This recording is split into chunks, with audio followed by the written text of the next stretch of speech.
Any answer? How do you know?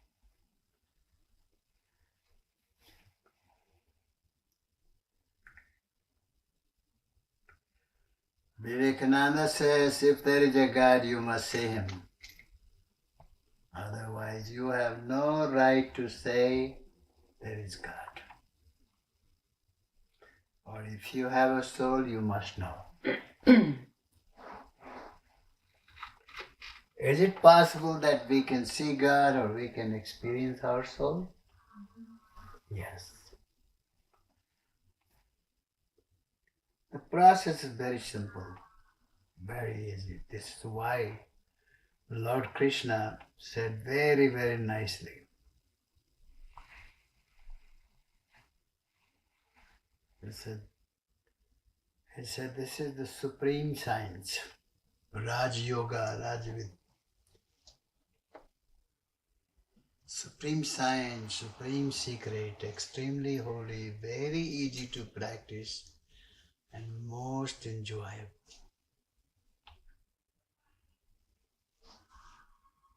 Why is it a supreme science?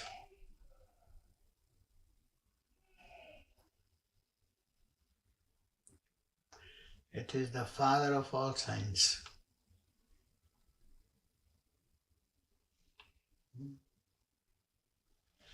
So and it is inside all of us. God is the supreme science, isn't it? God is the source of all science, source of everything from atom to the universe, right? Everything. Your soul, my soul, all of our soul, the God is source. And supreme secret, there is not anything more secret than God alone. Whole world believes that God exists. Some people don't believe it. They're atheists. They say, no, I don't know. I've never seen him. I don't know it. It is all hocus pocus. So they don't believe in God. They don't pray, they don't chant, they don't meditate. They don't go to temple, church, synagogue, right?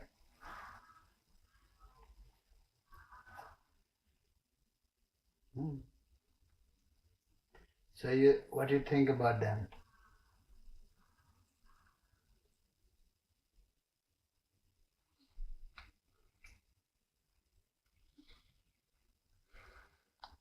They're pretty literal in their understanding, and their understanding is with their mind and not with their senses and their consciousness.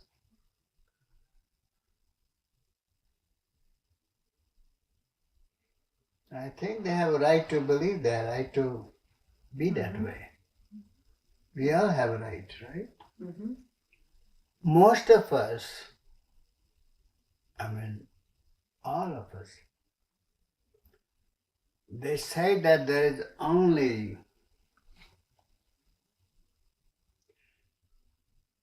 0.1% people see and 0.1% they hear.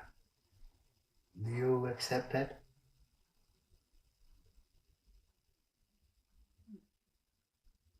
Seems awfully low. Huh? It seems awfully low. 0.1%.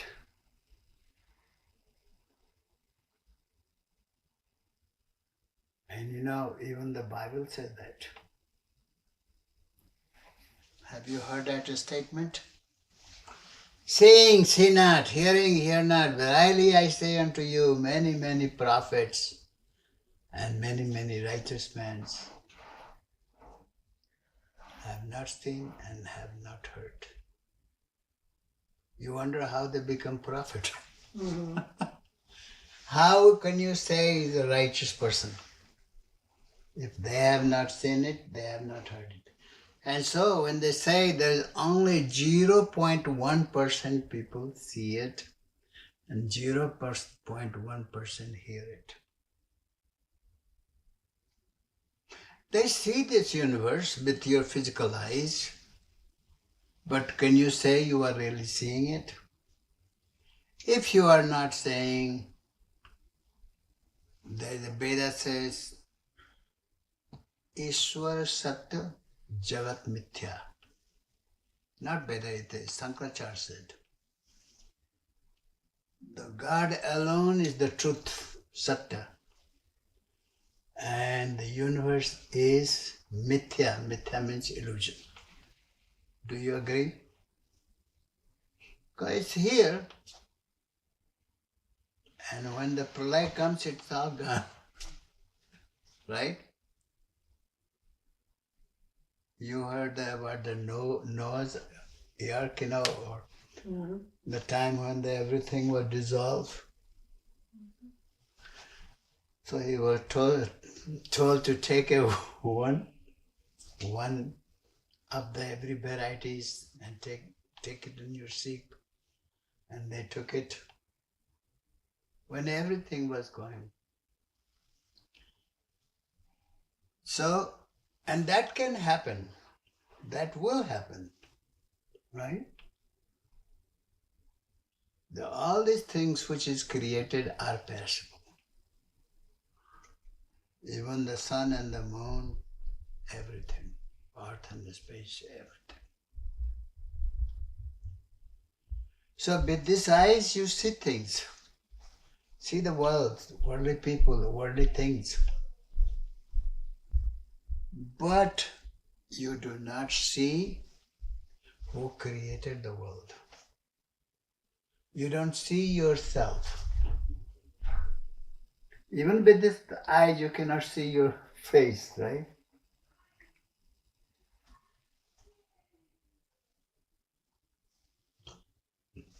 But one thing you don't see, who you truly are. That who does not born, doesn't die, doesn't get old, doesn't get sick. Who speaks through the mouth, hear from the ear, smell through the nose, taste through the mouth, and get the feeling through the touch. All these things are sense. Sense gives you the certain experience.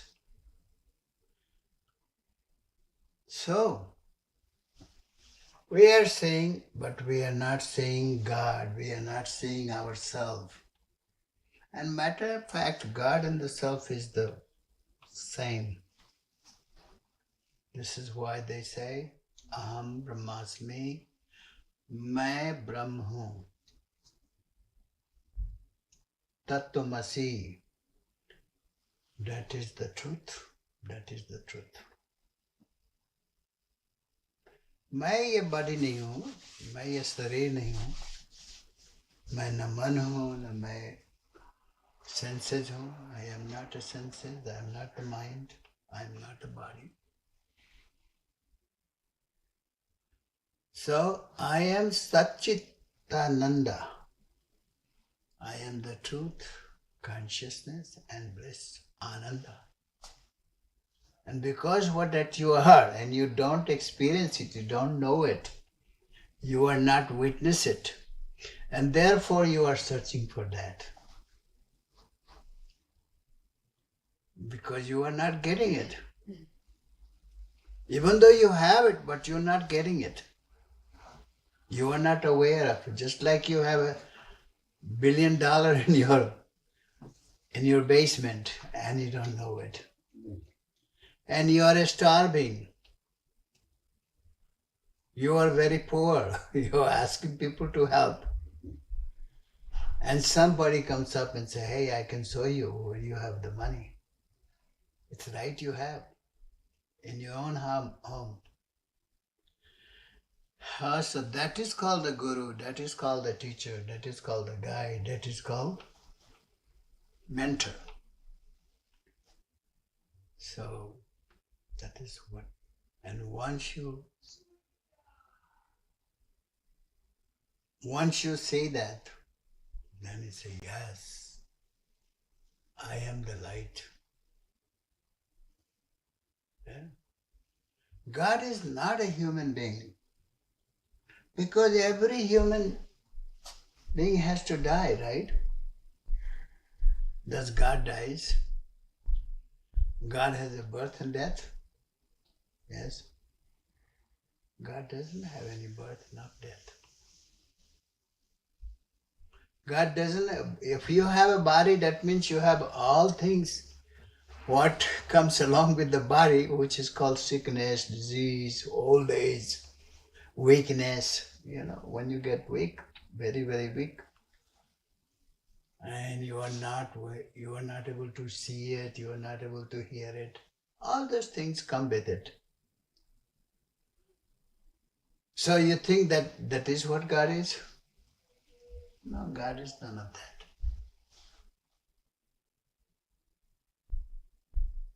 God is Satchitananda. God is Brahman. Yes, even the Lord Shiva, Lord Krishna, Lord Christ,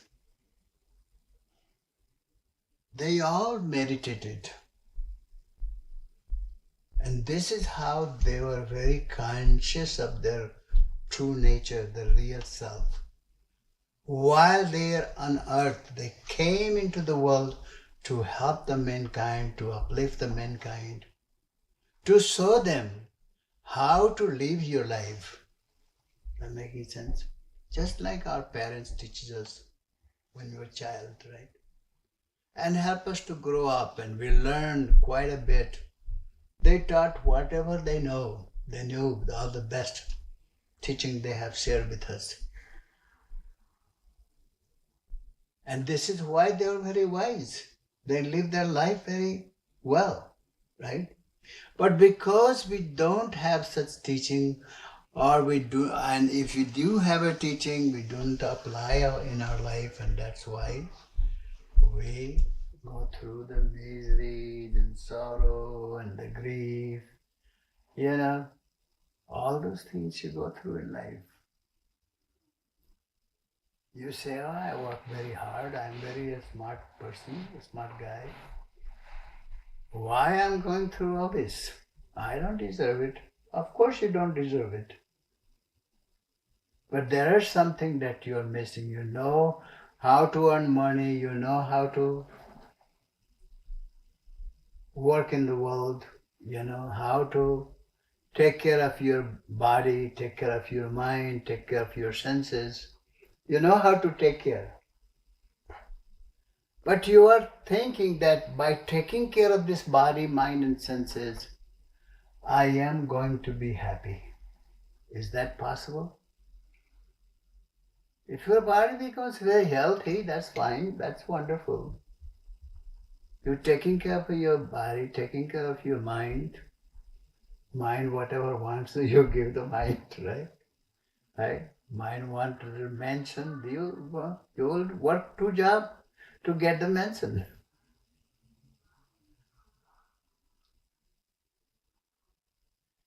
So if the mind wants something else, you will give them. But not knowing that no matter how much you give it to mind, the mind is never going to be happy. That is not the nature of the mind to be happy. Mind can never be happy. But if you connect the mind with your true self, to God, you connect the mind to God, that is what happens in meditation. When you go through the stage of meditation, there are so many stages. And you go through all those stages, of course, from the very beginning you started to experience something, and you see the changes in yourself, in your thinking, in your attitude, in your physical appearance. And you will see all those things start taking place the soon you start doing yoga, meditation. And you start seeing the changes. Mind becomes more and more purer, more calmer, more focused. Your body becomes more healthier. You can start enjoying the life. You enjoy doing things. You enjoy helping people. Enjoy taking care of your family. So none of these things are burden in your life. You're not doing because you don't have a choice. You have to do it. But the difference happens with meditation that you do it with love. You're not complainer. You help other people, you're not complaining. Oh, you ruined my day, I have to help. I was not thinking about it. I was not feeling helping. No, you do it naturally. You do it because you want to. So how that change take place into your life? You become more calmer, less angry, less frustrated. Yeah. All this thing has started to happen. And all these things happen, it's called the cleansing process. And once your mind becomes truly all clean, all your emotional trash is all cleaned out. Like a lust, greed, ego, attachment, all the things are melted away from you. Then you will start meditating. Then you really get into meditations. And when you start hearing the anhad, have you heard that word, anahad? Mm-hmm. Anhad means called the unstrike sound. Most of the sounds are created just like you're clapping. Because you made the sound, you created the sound, right? But the sound that you hear inside the temple of your heart, here, inside, is not created. It is a creator. And you hear that sound constantly. Nobody's playing anything, nobody's whispering, and you hear so many different sounds. Sounds of drum, sounds of cricket,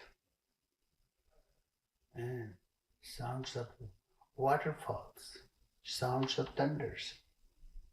And then eventually becomes a very celestial music. That music is flowing so nicely. And your mind becomes so absorbed in that sound. Naturally, it just can't go anywhere. This is what mind was. Seems like mind was waiting for this, wanted to hear. Did you know the child, when they're born, they are constantly listening that sound? Drinking the nectar, hearing the sound of God, the word of God. And they laugh 22 times in a day without any reason. 22, 24 times. They laugh, they smile. What is happening? If you ask the child, what is happening? Why you're laughing? I don't do anything. Why? It happens. But soon the child grow up, past that age, then their connection breaks up. And since then they are ever content or happy. They go on just like we go through. So actually when you are hearing the sound, without any effort your mind becomes involved in that sound. And that means you have made a big progress.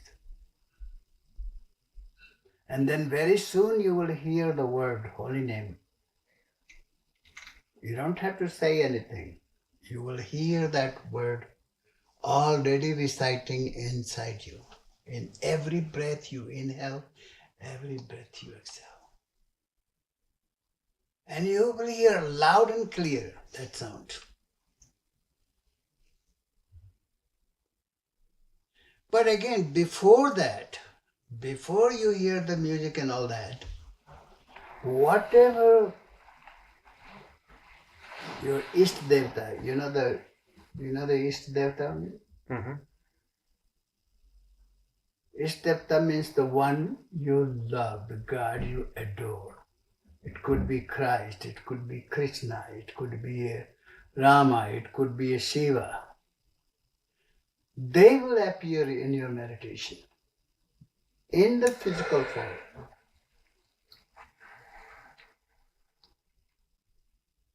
They will appear. They will even talk to you. You can have a conversation. Your Ist Devta. And they will appear and you see. But eventually they will go away. Because that's just a physical manifestation. They came certain times. But that form is not a permanent, it's not a real, it's not a lasting form. So then you start seeing the immense light of the 1,000 suns at one time. But you know, the physical sun that you see, you feel the heat. Sometimes your eyes become blurred, when you look at it. But this light is a soothing. This light is very comforting. And you feel such an immense joy, immense happiness when you are experiencing that. And then you become so deep involved in that there you go in samadhi.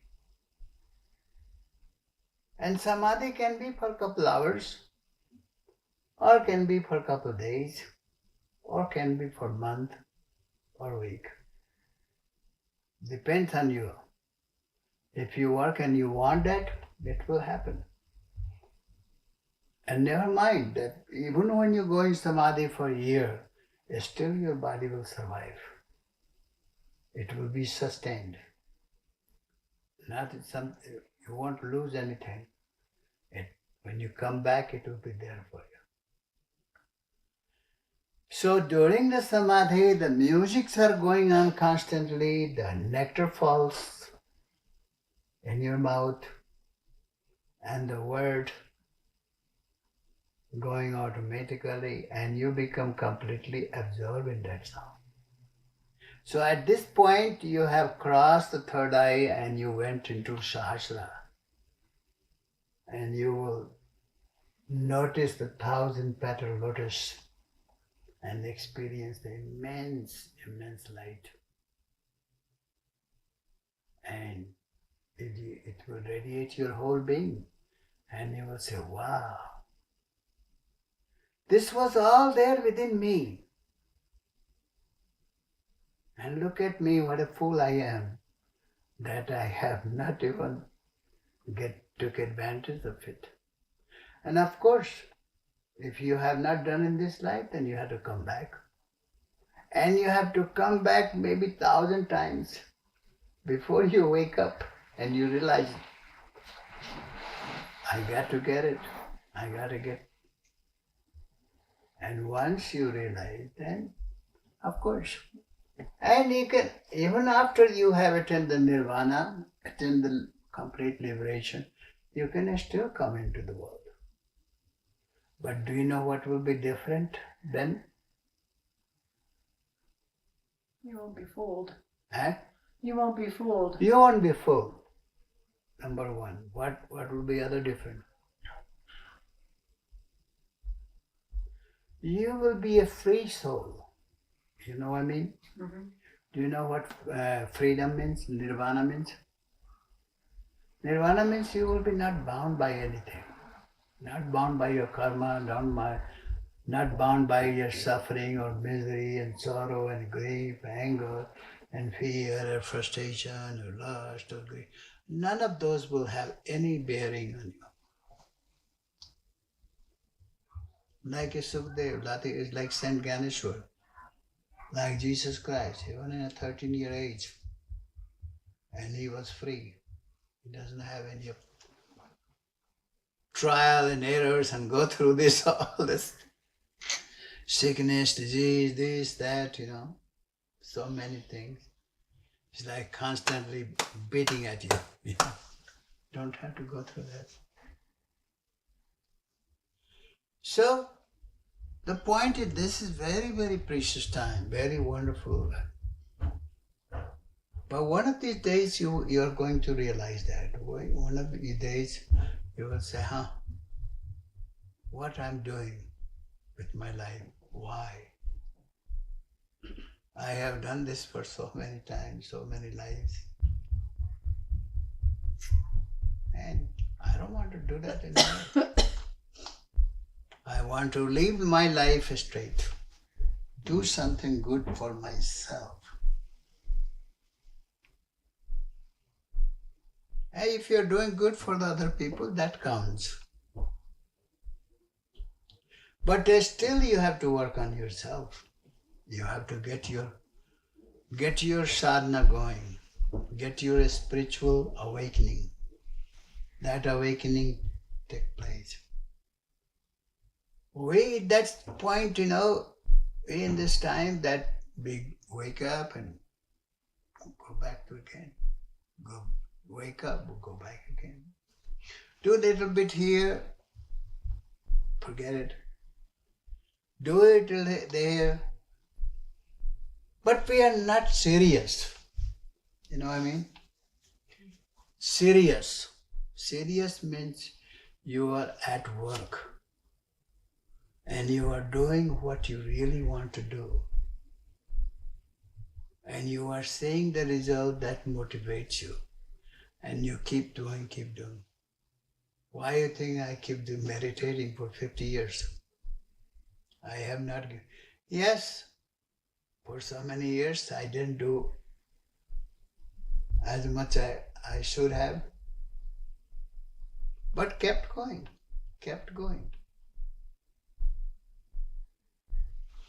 Like I said, it may take you 1,000 lifetimes, but you have to eventually come to that point where you attain the freedom. When your soul is free from the cage of this body, you know what I mean?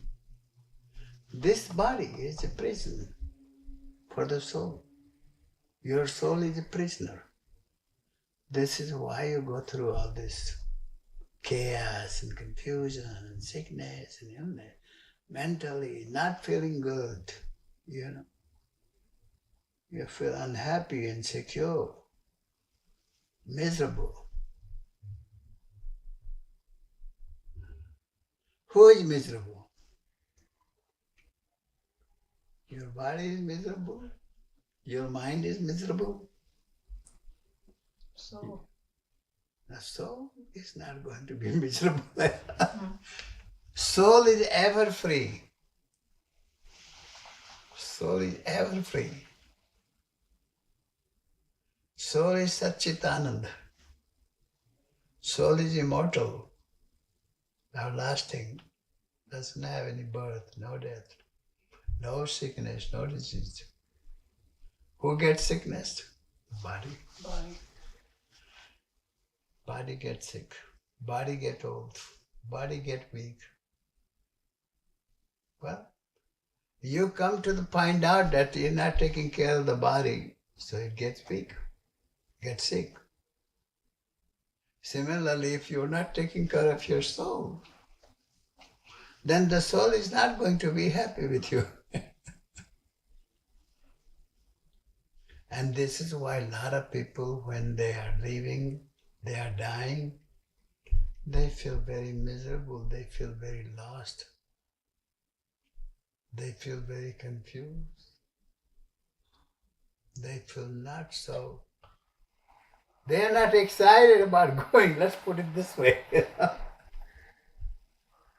So everybody want to avoid the death, isn't it?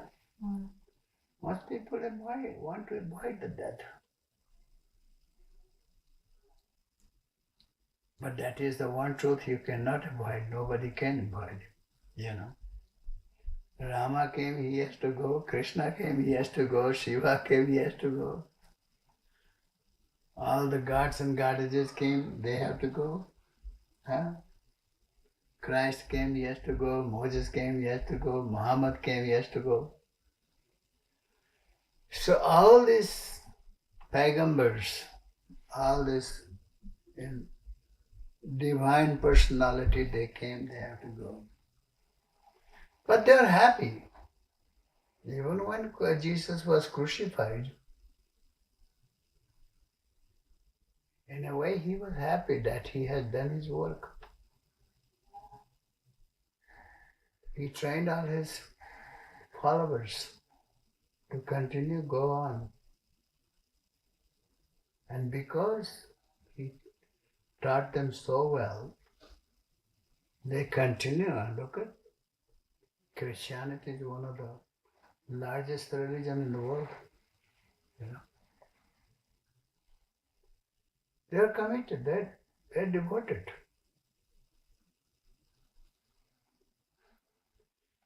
So meditation is really, it is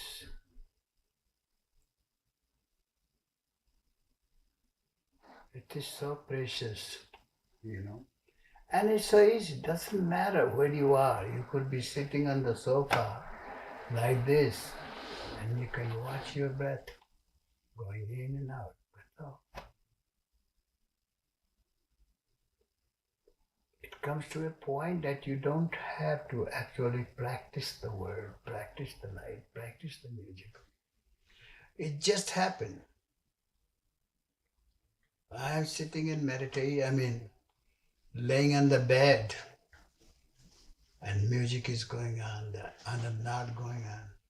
And all I have to do is to I have no choice but to pay attention to that, And I enjoy while I'm laying, And in between, I even also get some sleep in between. So it's kind of very restful sleeping and yet meditating. So you can be doing it. It's so easy and so simple. It's easier than doing prayer, easier than doing puja, easier than doing, yagyas, easier than going to the church, going to the temple, going to places. Don't you think so? So this is why Krishna says it is very easy to practice. But in fact, it's happening, already happening inside you every second, every day.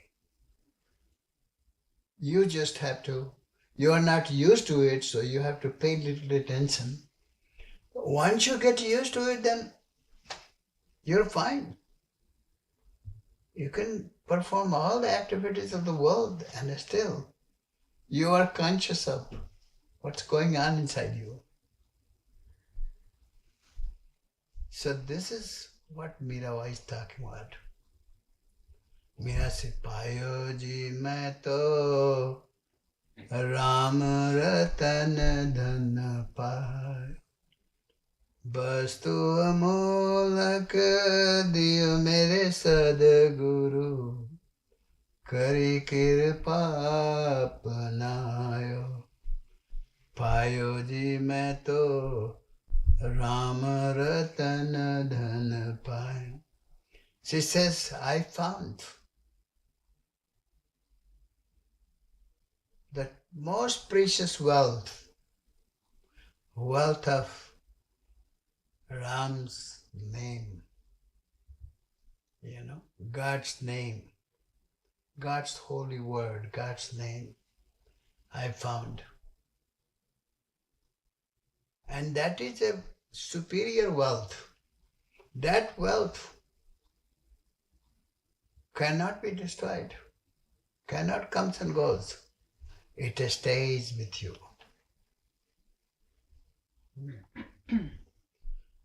चोर न लेवे खर्च न होए दिन दिन बढ़त सवायो पायो जी मैं तो नाम रतन धन पाओ. The most of the mantras or chants or holy name that you practice, say Rama Rama, Krishna Krishna, God God, Allah Allah, you know. You need the help of the tongue, you need the help of the mouth to recite that, or throat. But this one you don't need anything. It's already recited inside you, in your every breath. And this is such a precious wealth that thief cannot steal it. And it can be spent, you can't spend it. And every day it grows by 1/4. चोर न लेवे खर्च न होवे दिन दिन बड़े सवायो पायो जो मैं तो नाम रतन धन पायो. सत की नाव खेवटिया सदगुरु. This is a true boat that I am riding, and is taking back to my home. Haras haras gun gayo. So, Mirabai, she was devotee of Krishna. Yeah. But this point she says, Payo ji main to Naam Ratan Dhan Payo. Naam. Naam means the holy name. She didn't say, I got the Lord Krishna.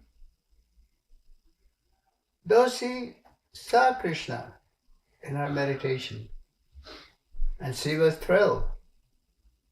And she wanted Krishna to appear more and more and more to her. Krishna one time has to come and tell her, hey, I am already inside you. I'm already there. And because you don't know, this is why you are keep calling my physical manifestations. But I'm already there. So you have to go to a guru. And she went to Radhas. The guru was Krishna advised. And she received knowledge from Radhasa. And then she meditated, attend the oneness with God.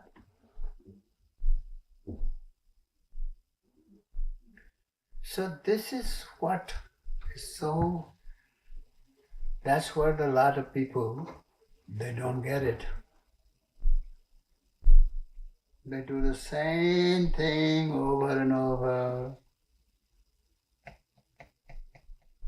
And yet they do not find that true joy, true peace. If you look at those people who went to temple, church, read the scriptures, do all that, but ask them, what have you attended to? What you gained so far? Have you advanced anywhere? Just like a person who is in a kindergarten and is stuck in the kindergarten all their life. Can you say that is a growth? Huh? So similarly, all those people, they are on the same boat where they started in the beginning. But this is where your meditation, Raja Yoga, this is why it is called the Raja Yoga, the yoga, kingly yoga, king of yoga. Yoga means union. When your soul becomes one with God, would you call it a progress? Yes, no? Yes. And not give you a wrong faith or wrong belief that when you die, then you will go to God. You have not gone to God when you are alive. How could you claim that you will go to God when you are dead? Do you think that will happen? Not necessarily. It's going to happen. That is why God given us this beautiful, beautiful human life, human body, for that very purpose.